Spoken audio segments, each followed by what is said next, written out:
Вот и подошли к концу новогодние праздники. Не знаю, как у школьников и студентов, но обычный трудовой класс уже с 9 числа огромным полчищем зомби направился в свои офисные здания, увлекаемые возможной зарплатой. И именно этим людям немного посвящается этот билд. Тем, которые по пятницам устраивают себе день повышения уровня алкоголя в крови. И чтобы снять стресс, и встретиться с друзьями, и почему бы просто этого не сделать, ведь завтра суббота. И потому сегодня, вновь возвращаясь к вопросу одногранных билдов, мы разберем зеленую линейку наркоманских скиллов, которую в игре тактично назвали не упоротой, хотя именно это слово ей во всех аспектах подходит, а алхимической. При этом это моя самая любимая ветка, которая по совместительству и одна из самых сильных, и при этом самая странная. Насколько я знаю, многие из тех, кто проходил Ведьмака, ее никогда не качали, и более того, даже не пробовали. Да что уж там, я сам большую часть прохождения не пользовался ей и не обращал на нее никакого внимания.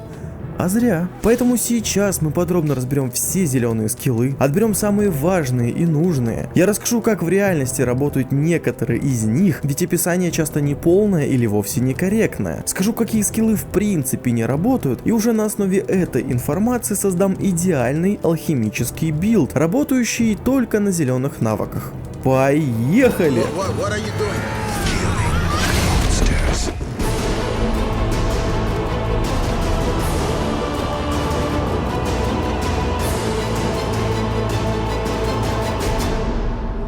Привет, ковбой, с вами Войс Ребус и просто канал об играх. Ветка алхимии — это воистине ад в плане понимания его работы, ведь разобраться в работе этих скиллов та еще работенка. Начнем с 4 базовых скиллов, которые я советую в принципе использовать в любом билде. Это кооперативная двойка, повышенная сопротивляемость, позволяющая увеличить порог передозировки до 100%, что позволит нам заполнять шкалу интоксикации до максимума и при этом не получать дебаф на уменьшение здоровья. И приобретенная стойкость, которая увеличивает общую емкость интоксикации и ближе к концу игры позволяет применять без зазрения совести до 4 отваров одновременно, или даже до 5, при условии, что мы будем собирать всякие рецептики, конечно же. Синергия — это следующий невероятный навык, делающий наши обычные мутагены супермутагенами, увеличивая их силу на 50%. Например, был бонус к здоровью от зеленого мутагена 200 единиц, стал 300, был 600, стал 900, ну вы понимаете, да? Просто must-have-ный навык для усиления любого билда. И конечно же, последний из 4 — убийственный кураж. Навык максимально обязательно, если вы пользуетесь мечом, ведь за каждого убитого противника вам дается бонус в размере 50% к шансу крита. 2 убитых противника и шанс крита уже гарантированно выше 100%, что позволяет критовать каждый удар. Именно об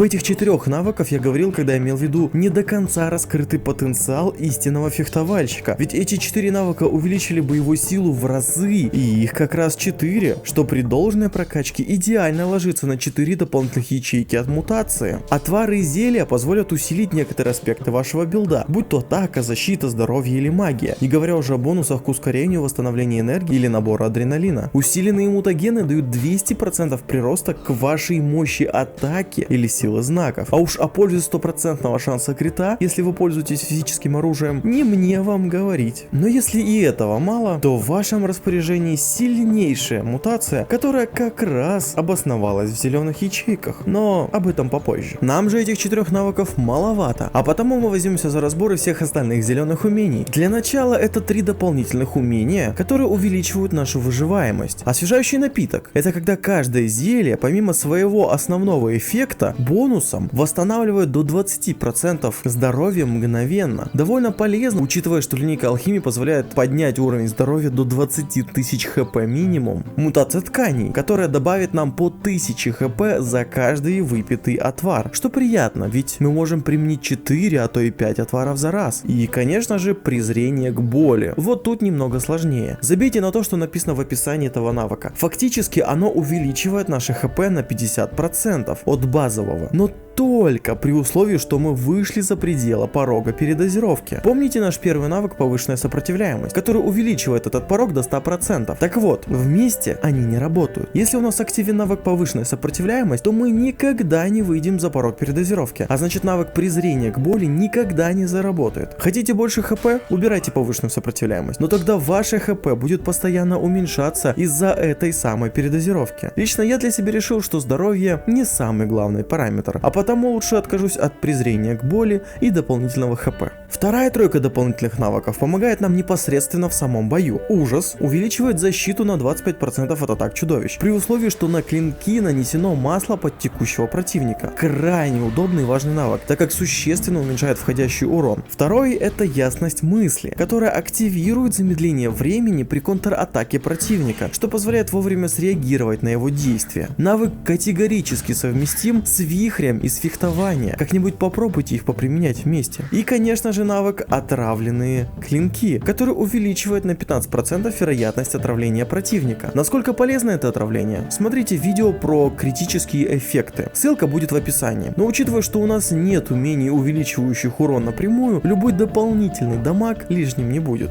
Перед тем, как разобраться с последними скиллами, предлагаю немного отвлечься на прокачку бомб. Мы уже подробно разбирали билд на бомбера, и получился крайне занимательный класс. У него есть ряд особенностей. Во-первых, бомбы на урон крайне бесполезны, если на нас не надето хотя бы 3 элемента школы Мантикоры. Ведь без него самая сильная из бомб, картечь, наносит всего 600 урона. Зато если на нас надета Мантикора... Но в любом случае воспользоваться замораживающей бомбой вы можете всегда. Северный ветер не только замораживает врагов, тем самым позволяя контролировать их и даже убивать за один удар, при этом она никак не завязана на уроне, но и не действует на Геральта, в отличие от всех других бомб. Берите навык кластерные бомбы для увеличения зоны действия бомб и эффективность для увеличения количества бомб на 5 штук. Остальные два навыка по желанию, наличию свободных мест, но немного лишнего урона от взрывного дела и более удобного прицеливания от верной руки лишним не будет. А вот теперь к оставшимся скиллам. Адаптация увеличивает время действия отвара на 50%. Учитывая, что каждый навык этой линейки увеличивает продолжительность действия отвара, то это будет около 153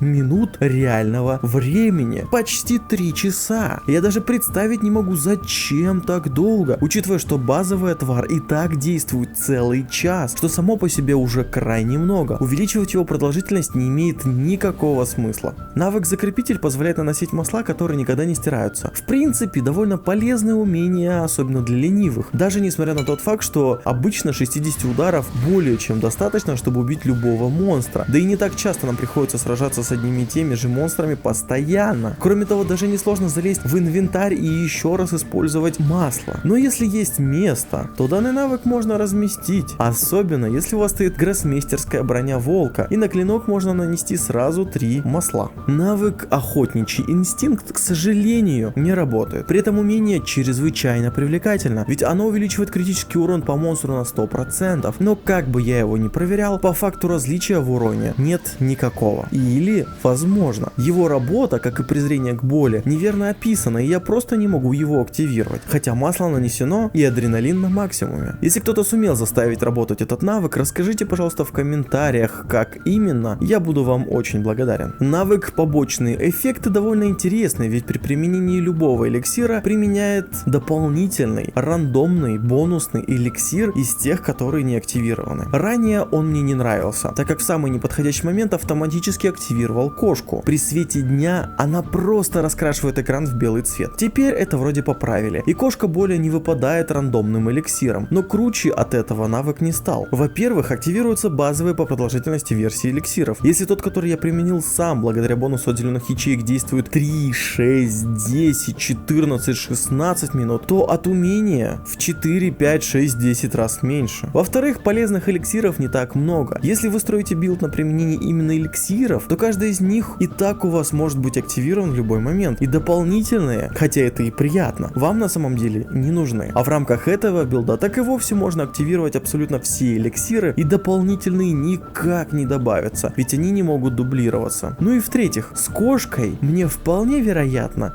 просто везло. Следующий навык казался мне всегда крайне удобным и полезным. Быстрый метаболизм. Он делает так, чтобы токсичность от эликсиров сокращалась на 5 единиц в секунду. Таким образом, интоксикация от принятого эликсира уменьшается буквально за мгновение, что позволяет уже через пару секунд принять следующий эликсир. Но будьте осторожны при совмещении этого навыка с умением презрения к боли. И помните, что интоксикацию от прямых отваров он не уменьшает. В остальном крайне удобный и полезный навык.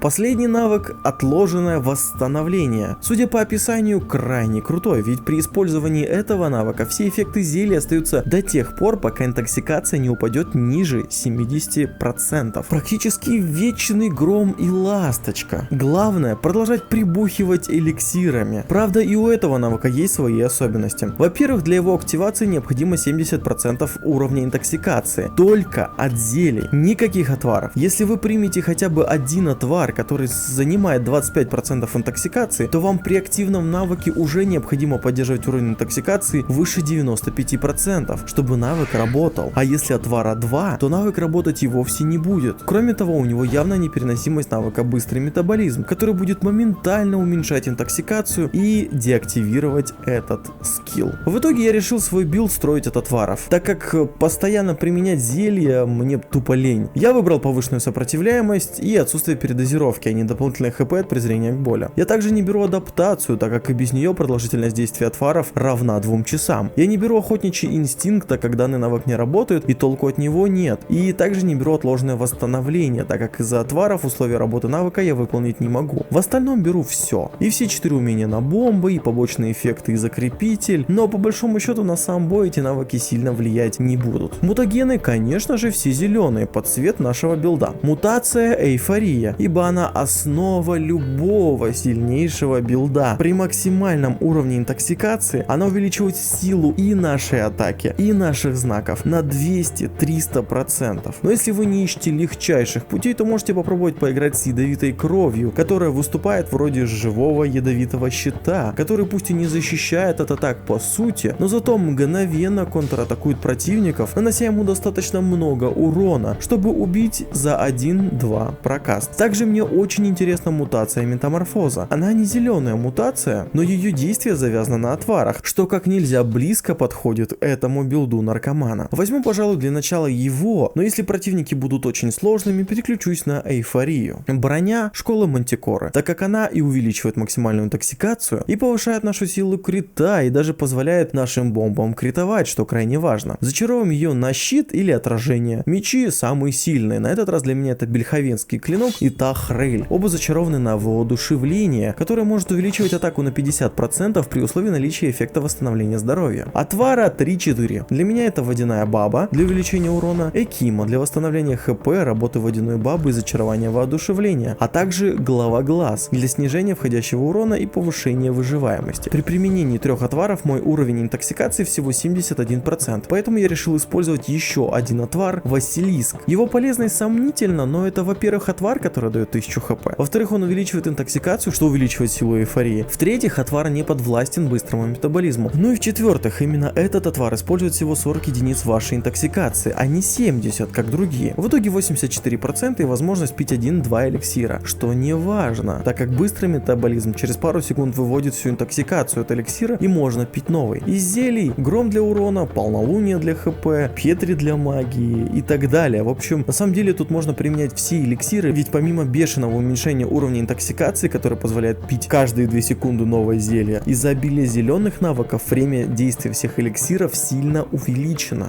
Что касается боя, то делаем так. Пьем 4 отвара, закидываемся эликсирами, у которых время действия 180 секунд, так как теперь они будут длиться 14 минут. Последними пьем петри и гром, атакуем врагов и все. Урон у нас довольно относительно большой. Сказывается то, что нет ничего, чтобы увеличивало его базовый показатель. А воодушевление водяная баба работает не постоянно из-за зависимости от хп. Но на врагов нашего уровня в целом хватает. А если не хватает, то не забывайте, что у нас есть бомбы, которые умеют наносить неплохой урон по целой области и при крите выносить врагов вперед ногами. Кроме этого, мы гораздо лучше в защите, чем фехтовальщик, так как у Мантикоры выше сопротивление, а у нас в 4 раза больше хп и есть отвар из головоглаза. Умереть случайно, пропустив удар, уже не получится. А если взять эйфорию, то урон возрастет и враги нашего уровня перестанут быть хоть хоть сколько-то серьезными противниками. С нильфами, которые на 15 уровней выше, чуть сложнее. Они наносят более высокий урон, но и мы не лыком шиты. Благодаря эйфории, помимо бомб и обычных ударов, мы можем использовать знак Игни, который будет их поджигать, выводя из строя и нанося урон. Более подробно о том, как и почему работает Игни, смотрите в билде про Игни. Благодаря всем этим параметрам, а также прямоте ваших рук, нильфы будут падать. Хотя отсутствие